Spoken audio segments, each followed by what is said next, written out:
ევროკომისიის პრესსპიკერის თქმით, ევროკავშირი საქართველოს ხელისუფლების მიერ აღებულ ვალდებულებებს, რომ ქვეყნის პორტებში არც ერთი ჩრდილოვანი ფლოტის ტანკერი არ შევა ყურადღებით დააკვირდება. ამის შესახებ ევროკომისიის პრესსპიკერმა ტელეკომპანია ფორმულას ცნობით, სანქციების მეოცე პაკეტიდან ყულევის ნავთობტერმინალის ამოღებასთან დაკავშირებით მათ მიერ დასმულ შეკითხვაზე განაცხადა. ტელეკომპანიისთვის გაგზავნილი წერილის თანახმად, სანქციების მეოცე პაკეტის კონტექსტში საქართველოს პორტი ყულევი იდენტიფიცირებული იქნა ჩრდილოვანი ფლოტის გემებთან ურთიერთქმედებისა და იმ შეშფოთების გამო, რომ იგი შესაძლოა ხელახლა ყოფილიყო გამოყენებული რუსული ნავთობის რეექსპორტისთვის ევროკავშირის სანქციების დარღვევით. ევროკომისიის პრესსპიკერი უთითებს, რომ იმ აქტორების წინააღმდეგ, რომლებიც ევროპული სანქციების გავლენას ძირს უთხრიან, შესაბამისი ზომები გატარდება.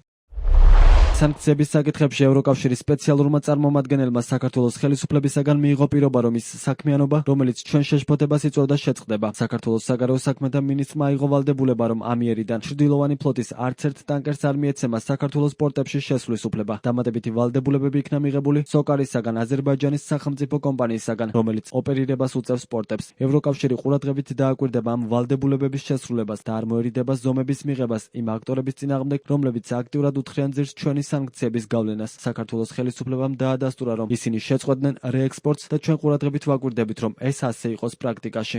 ის, რომ ევროკავშირმა ყულევის სპორტის სანქციების მეოცე პაკეტიდან ამოიღო 10 მარტს, გახდა ცნობილი. სანქციების საკითხებში ევროკავშირის სპეციალურმა წარმომადგენელმა დევიდ ოსალივანმა მაკაბოჭორიშვილს მისწერა, რომ პოზიცია მას შემდეგ გადაიხედა, რაც საქართველოს ხელისუფლებამ პოზიტიური ვალდებულებები აიღო. წერილის თანახმად ოცნებამ პირობა დადო, რომ ევროკავშირის მიერ სანქცირებულ ხომალდებს თავის პორტებში შესვლის ან სერვისების მიღების უფლებას არ მისცემს. სალივანი წერს, რომ სანქციების შესაძლო გვერდისავლის მიმართულებით საქართველო მკაცრი მონიტორინგის ქვეშ რჩება და ევროკავშირის საჭიროების შემთხვევაში მზად არის იმოქმედოს.